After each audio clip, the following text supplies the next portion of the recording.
حضرت سیدنا سارہ علیہ السلام حضرت ابراہیم علیہ السلام کی بیوی تھی اور حضرت اسحاق علیہ السلام کی والدہ تھی۔ اللہ تعالیٰ نے حضرت سارہ علیہ السلام کو ان کے بیٹے حضرت اسحاق علیہ السلام کی خوشخبری دی، اور حضرت اسحاق علیہ السلام کے بعد ان کے بیٹے حضرت یعقوب علیہ السلام کی خوشخبری بھی دی۔ حضرت سارہ علیہ السلام کو خوشخبری دینے کی وجہ یہ تھی کہ اولاد کی خوشی عورتوں کو مردوں سے زیادہ ہوتی ہے۔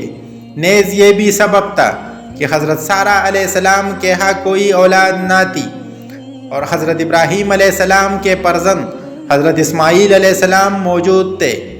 اس بشارت کے ضمن میں ایک بشارت یہ بھی تھی کہ حضرت سارہ علیہ السلام کی عمر اتنی دراز ہو گئی کہ وہ پودے کو بھی دیکھے گی۔ مفسرین نے لکھا ہے کہ حضرت سارہ علیہ السلام نہایت ہی خوبصورت تھی، اور حضرت یوسف علیہ السلام اپنی پردادی کے حسن کے باکمال مثال تھے۔ حضرت سارہ علیہ السلام کا ایک واقعہ احادیث میں بھی ملتا ہے، جو کچھ یوں ہے۔ حضرت ابو ہریرہ رضی اللہ تعالی عنہ سے روایت ہے کہ نبی کریم صلی اللہ علیہ وآلہ وسلم نے فرمایا، حضرت ابراہیم علیہ السلام نے سارہ علیہ السلام کے ساتھ ہجرت کی، ان کو لے کر ایسی آبادی میں پہنچے جہاں بادشاہوں میں سے ایک بادشاہ یا ظالم حکمرانوں میں سے ایک ظالم حکمران رہتا تھا۔ اس سے بیان کیا گیا کہ حضرت ابراہیم علیہ السلام یہاں ایک خوبصورت عورت لے کر آئے ہیں۔ آپ کے پاس اس نے ایک آدمی دریافت کرنے کے لیے بھیجا کہ اے ابراہیم، یہ عورت تمہارے کون ساتھ دے ہے؟ آپ نے فرمایا، میری دینی بہن ہے۔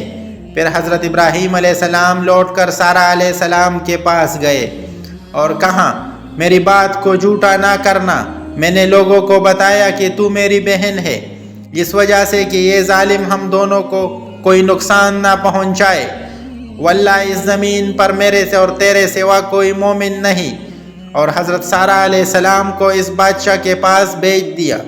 وہ بادشاہ حضرت سارہ علیہ السلام کے پاس گیا اور کھڑی ہوئی اور وضو کر کے نماز پڑھی اور دعا کی کہ اے اللہ، اگر میں تجھ پر اور تیرے رسول پر ایمان لائی ہوں اور میں نے اپنے آپ کے ججز اور اپنے شوہر ہمیشہ حفاظت کی ہے، تو مجھ پر اس کافر مسلط نہ کر۔ آپ کی دعا قبول ہوئی اور وہ بادشاہ زمین پر گر کر اور اراٹے لینے لگا، یہاں تک کہ پاؤں زمین پر رگڑنے لگا۔ حضرت سیدنا سارہ علیہ السلام نے مزید عرض کی کہ یا اللہ، اگر یہ مر گیا تو لوگ کہیں گے کہ اس عورت نے اس کو قتل کیا۔ آپ کی یہ دعا بھی قبول ہوئی اور اس کی یہ حالت جاتی رہی۔ بادشاہ نے دوسری یا تیسری بار آپ کے قریب آنے کی کوشش کی، لیکن ہر بار یہ وہی ہوتا تھا۔ اس نے کہا، واللہ تم نے تو میرے پاس ایک شیطان کو بھیجا، اس کو ابراہیم علیہ السلام کے پاس لے جاؤ اور ایک لونڈی حضرت حاجرہ علیہ السلام ان کو دے دو۔ وہ لوٹ کر حضرت ابراہیم علیہ السلام کے پاس گئے تو کہا، آپ نے دیکھ لیا کہ اللہ نے اس کو ذلیل کیا اور ایک لونڈی بھی خدمت کے لیے عطا کر دی۔ حضرت عبداللہ بن ابی عباس رضی اللہ تعالی عنہ سے روایت ہے کہ ایک بار حضرت سارہ علیہ السلام اور حضرت حاجرہ علیہ السلام میں کچھ تو میں ہو گئی۔ حضرت سارہ علیہ السلام نے قسم کھائی کہ مجھے اگر قابو ملا تو میں حاجرہ علیہ السلام کی کوئی عضو کاٹوں گی۔ اللہ نے حضرت جبرائیل علیہ السلام کو حضرت ابراہیم علیہ السلام کی خدمت میں بھیجا کہ ان میں صلح کرا دے۔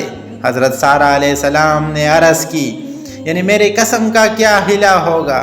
تو حضرت ابراہیم علیہ السلام پر وحی نازل ہوئی کہ حضرت سارہ علیہ السلام کو حکم دو کہ وہ حضرت حاجرہ علیہ السلام کے کان چیت دے، آپ کی قسم پوری ہو جائے گی۔